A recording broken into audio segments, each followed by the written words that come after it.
Hello বন্ধুরা, আমি রিয়া। আর আমার চ্যানেলে তোমাদের আরও একবার স্বাগত জানিয়ে শুরু করছি একটা নতুন ব্লগ। আমি জানি কম বেশি সবাই তোমরা কলকাতা বইমেলার সাথে পরিচিত। আমি প্রতি বছরের মতো এবারেও চলে গেছিলাম বইমেলায়। অন্যবার বইমেলায় যাই, ওখানে গিয়ে যে বই পছন্দ হয় সেটাই কিনি, কিন্তু এবারে মনস্থির করেই গিয়েছিলাম। পরম শ্রদ্ধেয় আবৃত্তি সম্রাজ্ঞী ব্রততী বন্দ্যোপাধ্যায়ের বইয়ের টানেই এবছর গিয়েছিলাম বইমেলায়। দ্বীপ প্রকাশনী খুঁজে বার করে প্রথমেই কিনে ফেললাম যার জন্য আসা, সেই আবৃত্তির নোটবুক। এরপর ঘুরে ফিরে 669 নম্বর স্টল চোখে পড়ল। আর আরও একটা আকাঙ্ক্ষিত বই, মৃণাল চক্রবর্তীর যারা বোঝে তারা খোঁজে, সেই বইটা চোখে পড়লো আর কিনেও ফেললাম। বইমেলায় মির্চি স্টলে দেখা মিলল অঞ্জন দত্তের। কিছুটা সময় ওনার কথা শুনে তারপর ওখান থেকে গেলাম সি কমে।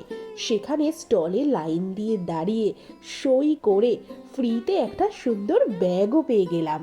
এরপর আরও কয়েকটা বই সংগ্রহ করে এবছরের মতো বইমেলাকে বিদায় জানিয়ে আসছে বছর আবার হবে, এই আশা নিয়ে বাড়ির পথে রওনা দিলাম।